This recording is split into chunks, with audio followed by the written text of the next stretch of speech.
본 교육 영상은 안산환경재단과 한국화학안전협회가 공단 내 외국인 및 내국인, 근로자의 안전한 화학물질 취급과 화학사고 예방 등을 위해 공동 제작하였습니다.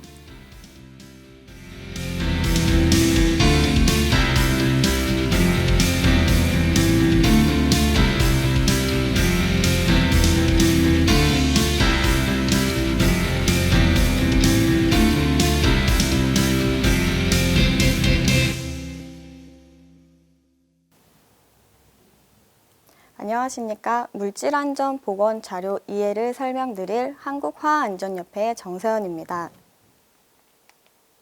목차로는 제1장 MSDS의 도입 및 제도가 있고요. 2장으로는 MSDS의 항목, 그리고 3장 MSDS의 활용 순으로 넘어가겠습니다. 먼저 동영상 강의부터 보시고 오겠습니다.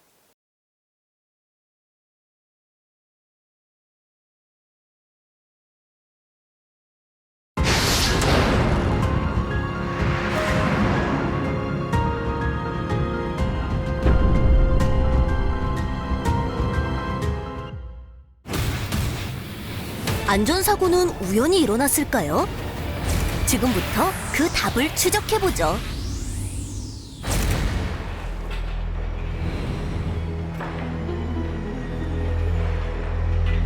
추울 땐 방동제를 써야지. 이렇게 덜어졌으면 딱이겠는데? 자, 작업하러 오기 전에 빨리 먹집을 좀 놔야겠다. 아유, 추워. 다 된 것 같은데.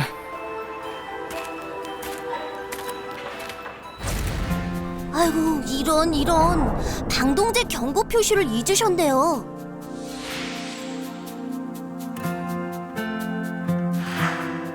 화학물질을 취급하는 근로자에게는 사업장에서 취급하는 모든 화학물질의 유해성과 위험성에 대해서 반드시 알려주어야 합니다. 방금 전 상황처럼 화학물질 용기뿐만 아니라 덜어 쓰는 용기에도 반드시 경고 표지를 부착해야 하죠. 경고 표지의 작성 방법을 꼭 알아두세요.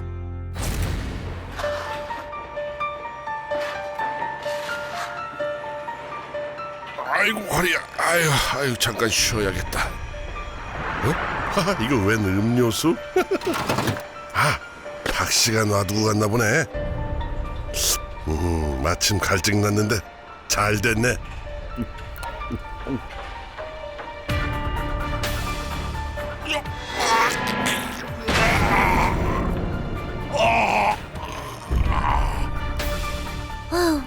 경고 표지만 있었어도 이런 안타까운 사고를 당하지 않았을 텐데요. 화학물질 경고 표지 부착 안전 수칙. 화학물질 경고 표지 작성 방법은 물질 안전 보건 자료에서 제공하는 양식을 지키도록 합니다.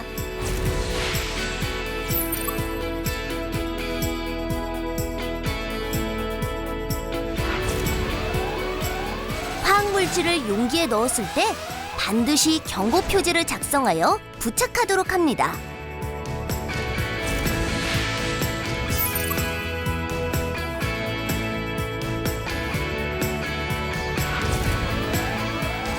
화학물질을 취급하는 근로자에게는 물질 안전 보건 자료의 내용을 교육하도록 합니다.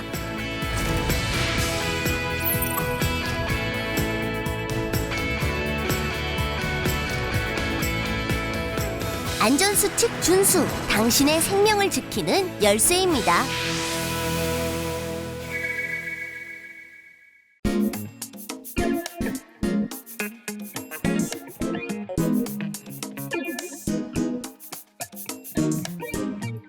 MSDS의 도입 및 제도에 대해 설명드리겠습니다. 물질안전보건자료란 MSDS라고 불리는데요. 화학물질의 설명서라고 보시면 됩니다. 이 설명서에는 유해성, 위험성, 그리고 응급조치 요령, 그리고 취급 방법 등에 대해 설명이 되어 있는데요. 이 설명된 자료를 통해 취급하는 근로자가 좀 더 예방하고 스스로 직업병에 대해 안전하게 대응할 수 있도록 되어 있는 설명서라고 보시면 됩니다.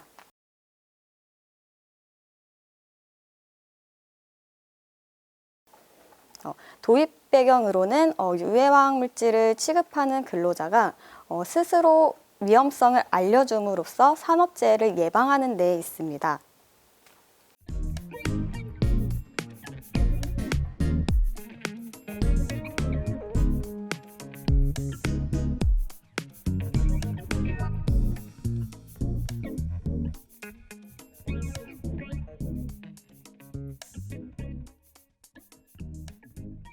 MSDS의 작성, 제공 의무 주체는요, 대상 물질을 양도하거나 제공하는 자가 받는 자에게 제공하여야 합니다.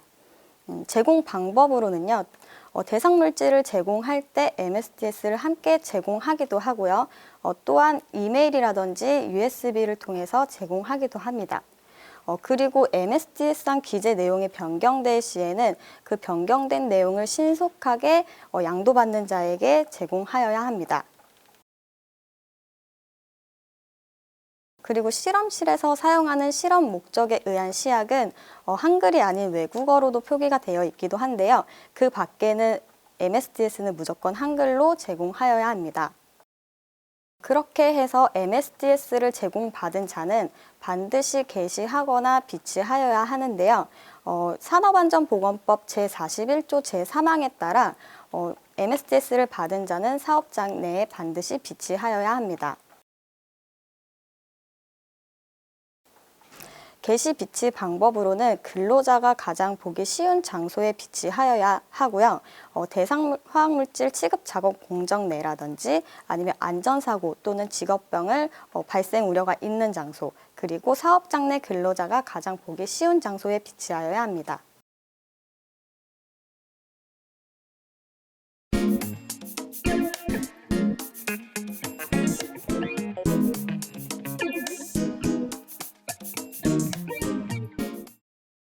MSDS의 구성은 총 16가지 항목으로 이루어져 있는데요. 72개의 세부 사항으로도 나누어져 있습니다. 첫 번째로 화학 제품과 회사에 관한 정보, 두 번째는 유해성, 위험성, 그리고 세 번째는 구성 성분의 명칭 및 함유량, 네 번째는 응급조치 요령, 다섯 번째는 폭발 화재 시 대처 방법이 있고요.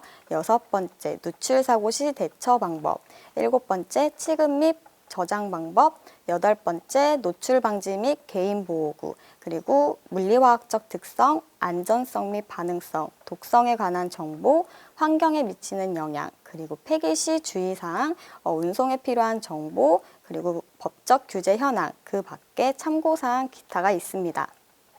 화학 제품과 회사에 관한 정보가 첫 번째로 있는데요. 여기에는 제품명과 그리고 제조자가 권고하는 사용상의 제한, 그리고 공급자의 정보가 있습니다. 그리고 유해성과 위험성의 분류로 나눠지고요. 이 분류는 구분기호로 나눠지지만 구분의 숫자가 낮을수록 위험성이 큽니다. 그리고 예방조치 문구를 포함한 경고 표지 문구가 있고요.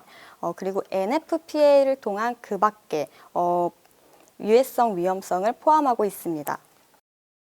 GHS란 화학물질의 분류 및 표지에 관한 세계 조화 시스템으로서 전 세계로 통일된 분류 기준에 따라 화학물질을 유해성, 위험성을 분류하고 그리고 9개의 그림 문자를 통해 신호어를 알 수 있습니다. GHS에 의한 유해성 분류는요, 물리적 위험성, 건강 유해성, 환경 유해성으로 나타내고 있습니다. 먼저 물리적 위험성은 16가지로 나누어져 있고요. 인화성 물질이라든지 자연 발화성, 그리고 자기 발열성, 그리고 불반응성 물질로 이루어져 있고 산화성 가스, 그리고 폭발성, 그리고 고압가스, 자기 반응성 물질, 금속 부식성 물질로 이루어져 있습니다. 먼저 물리적 위험성은 16가지로 이루어져 있는데요. 첫 번째로 불이 타오르는 듯한 그림 문자 보이시죠? 이거는 인화성 물질을 나타냅니다. 그냥 가만히 있어도 물질이 타오르는 듯한 그림인데요. 이걸 통해 산화성과 분류될 수 있습니다. 산화성은 물질이 타들어가는 그림 문자로 되어 있고요. 폭발성 물질은 보시다시피 무언가 터지는 듯한 그림이고요.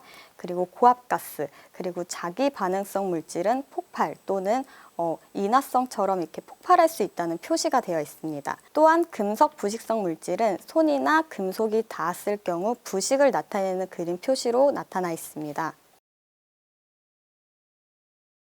건강 유해성은 11가지로 나누어져 있는데요. 일단 독성을 나타내는 듯한 그림 문자가 있죠. 이게 바로 호흡기라든지 변이성, 그리고 발암성, 생식 독성을 나타내고 있습니다. 그리고 또한 건강 유해성에도 피부라든지 눈에 자극을 주거나 손상을 일으키는 그림 문자가 표시되어 있고요. 그리고 해골바가지 같은 독성을 나타내는 물질, 그리고 피부 과민성, 경고를 나타내는 그림 문자가 있습니다. 그리고 마지막으로 환경 유해성을 나타낸 수생 환경 그림 문자가 있습니다. 이렇듯 예방조치 문구를 포함한 경고 표지 항목이 있고요. 이 경고 표지를 통해서 대상 물질을 취급하는 근로자들이 경고라든지 유해 위험성, 그리고 그림 문자를 통해 얼마나 위험한지에 대해 나타내고 이해하도록 하는 데 있습니다.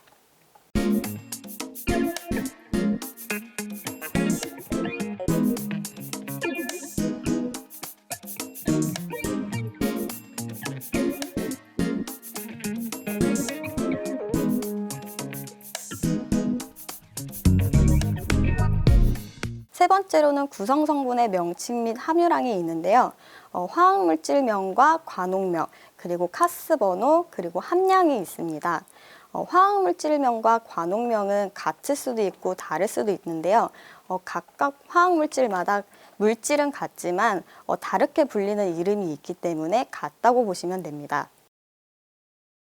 이렇듯 화학물질에는 식별 번호가 부여되어 있는데요. 제일 많이 사용하는 거는 카스 넘버로 미국 화학회 카스에서 화학물질마다 붙인 고유 식별 번호라고 할 수 있습니다.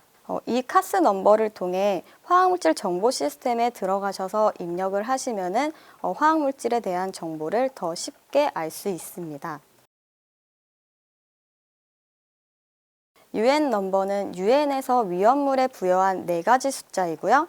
그리고 KE 넘버는 한국에서 기존 화학물질 목록 번호로 규제물질 등록 번호라고 할 수 있습니다.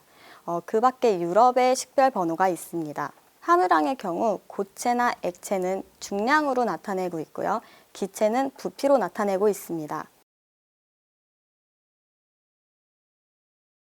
응급조치 요령으로는요, 화학물질이 누출이 되어 우리 몸에 튀었을 경우 어떻게 대처하는가에 대한 응급조치 요령이 나타나 있고요.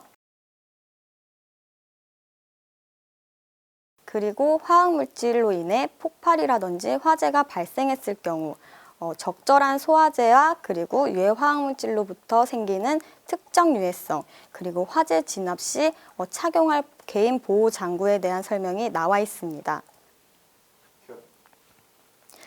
누출 사고 시 대처 방법으로는 2차 사고를 예방하기 위한 조치사항이 설명되어 있고요.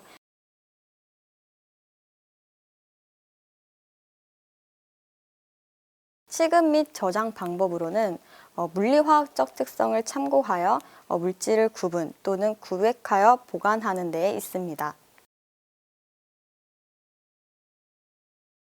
노출 기준 및 개인 보호 장구에 대한 설명으로는 화학물질의 노출 기준, 생화학적 노출 기준에 대해 나와 있고요. 그리고 적절한 공학적 관리, 그리고 어떤 개인 보호 장구를 착용해야 되는지에 대한 설명이 나와 있습니다. 적절한 공학적 관리는 대상 물질을 취급하는 곳에 적절한 환기 시설이 이루어져 있어야 하고요.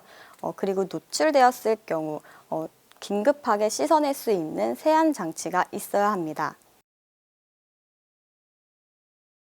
개인 보호구 같은 경우는 호흡기라든지 눈, 손, 신체를 보호하는 보호구에 대해 나와 있기 때문에 MSDS를 활용하여 적절한 개인 보호구를 착용하도록 합니다.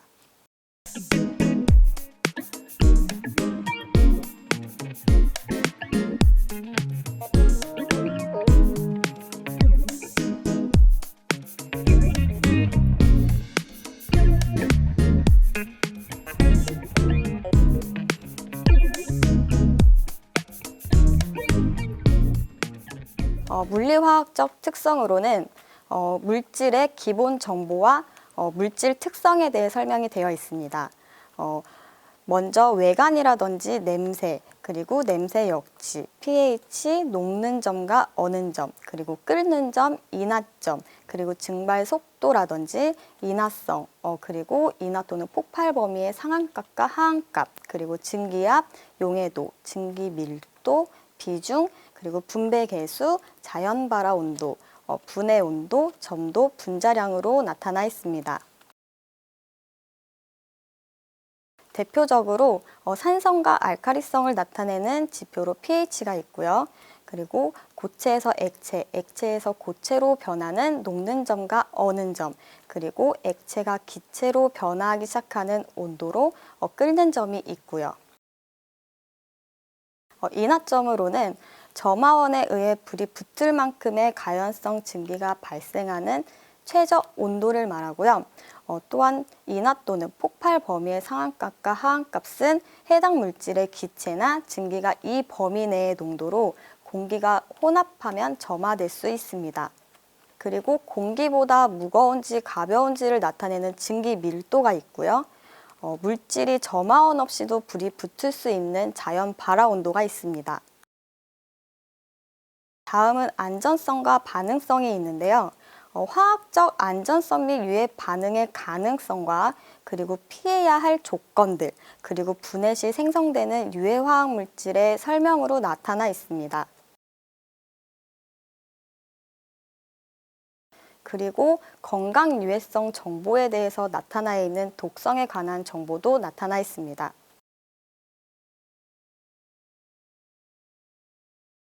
그리고 환경에 미치는 영향으로는 생태 독성이라든지 잔류성 및 분해성, 그리고 생물 농축성, 토양 이동성, 그리고 기타 유해 영향이 있습니다. 폐기 시 주의사항으로는 사용하던 화학물질을 폐기할 경우 폐기물 관리법에 의하여 폐기 처리를 하여야 되는 사항에 대해 나와 있습니다. 그리고 운송에 필요한 정보도 나와 있습니다. UN 번호를 통해 위험성 등급을 나타내는데요.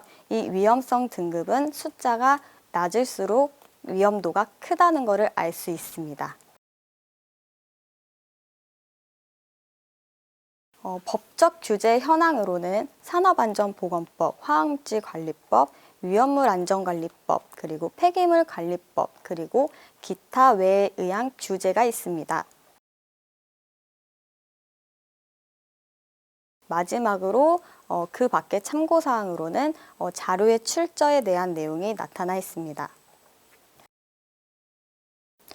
이 자료는 안전보건공단에서 제시하는 물질안전보건 자료이고요. 수산나트륨에 대한 기준입니다. 물질명으로 수산나트륨이라고 적혀 있고요. 4가지 식별 번호로 나와 있습니다.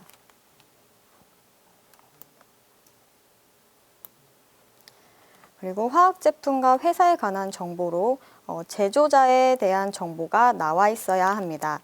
현재는 샘플로 자료 없음이라고 표기되어 있는데요. 이 자료는 양도 받을 시에 반드시 제조자의 공급자 정보가 표시되어 있어야 합니다. 유해 위험성은 GHS에 대한 경고 표시로 유해 위험성 분류되어 있고요. 그리고 예방조치 문구를 포함한 경고 표지 항목으로 나누어져 있습니다. 수산화나트륨 같은 경우는 금속 부식성 물질이고요. 그리고 급성, 독성을 표시하고 있습니다. 신호어로는 위험을 나타내고 있고요. 그 외에 유해 위험 문구와 예방조치 문구가 나와 있습니다.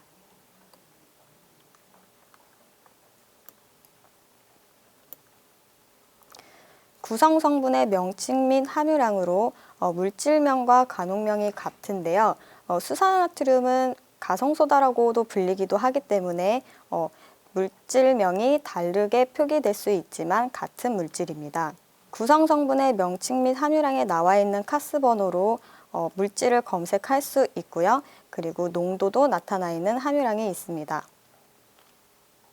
그리고 눈에 들어갔을 때, 그리고 피부에 접촉했을 때, 흡입했을 때, 먹었을 때 어떻게 응급 조치를 해야 되는지에 대한 요령이 나와 있고요.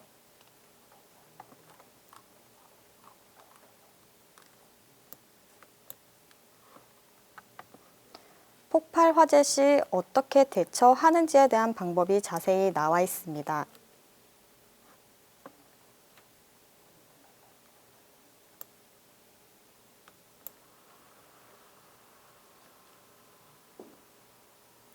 누출 사고 시 대처 방법으로 인체를 보호하기 위해 필요한 조치사항 및 보호구에 대해 나와 있고요.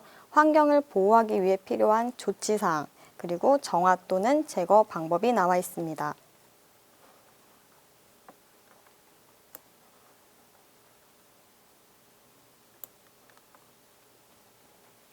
취급 및 저장 방법으로는 안전 취급 요령, 그리고 안전한 저장 방법에 대해 나와 있습니다.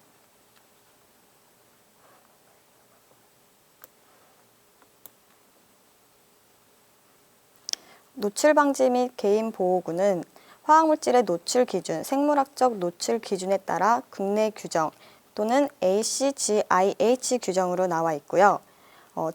적절한 공학적 관리, 그리고 개인 보호구에 대한 정보가 나와 있습니다.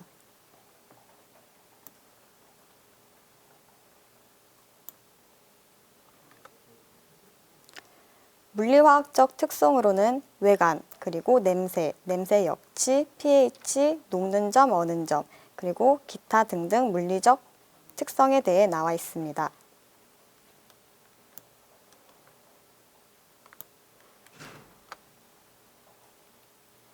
안전성 및 반응성으로는 화학적 안전성 및 유해 반응성의 가능성, 그리고 피해야 할 조건과 물질, 분해 시 생성되는 유해 물질에 대해 정보가 나와 있습니다.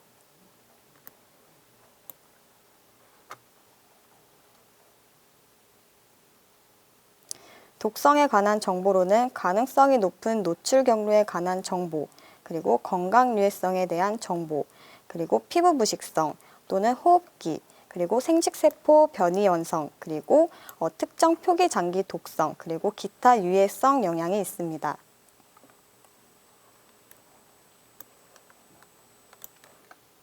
환경에 미치는 영향으로는 어류, 갑각류, 조류를 포함한 생태 독성이 있고요. 잔류성, 분해성, 생물 농축성, 토양 이동성, 기타 유해 영향이 있습니다. 폐기 시 주의사항으로는 반드시 폐기 방법을 활용하여 폐기하여야 합니다. 운송에 필요한 정보로 UN 번호 4가지 식별 번호로 나와 있고요. 법적 규제 현황, 그리고 마지막으로 그 밖에 참고사항이 있습니다.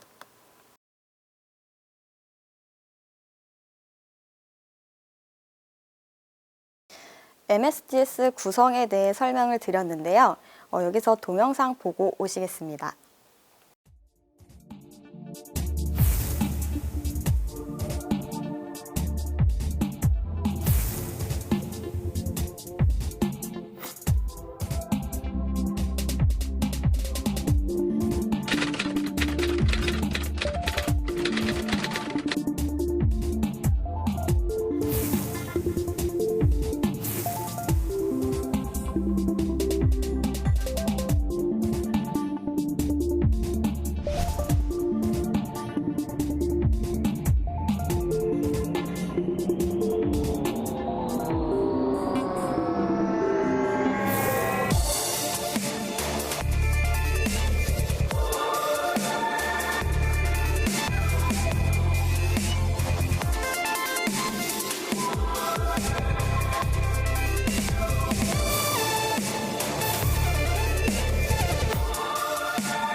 MSDS의 항목별 활용 방법에 대해 설명드리겠습니다. 가장 많이 저희 쪽에 질문 주시는 것들이 있는데요. 그것들을 토대로 모아서 설명드리도록 하겠습니다. 화학물질의 구분과 함량 정보, 그리고 일반 정보를 확인하기 위해 카스 넘버를 알아야 할 경우에는요. 3번 항목을 활용해서 화학물질 정보 시스템이라는 사이트로 접속하셔서 검색하시면 됩니다. 사업장 내 화학물질을 취급, 사용, 저장하여야 할 경우에는요. 7번 항목과 8번 항목, 10번 항목을 활용해서 물질의 반응성을 참고하여 구분하여 적재 보관하여야 합니다. 화학물질이 외부로 누출되었거나 화재 폭발로 일어났을 경우 5번과 6번, 9번, 10번, 12번 항목을 활용하여 누출 및 화재 폭발 발생 시에 초기 대응 방법이라든지 비상 연락망을 통하여 신속히 연락합니다.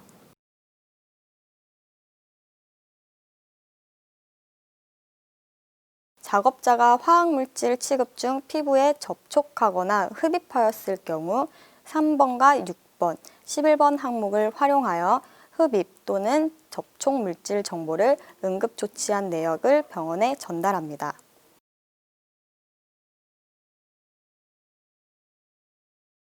사용한 화학물질을 폐기할 경우에는 13번과 15번 항목을 활용하여 산과 알칼리를 구분하여 폐기 방법에 따라 처리합니다.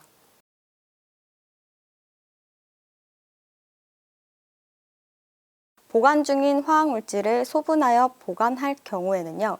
2번 항목을 활용하여 반드시 소분한 용기에도 경고 표시를 부착하여야 합니다.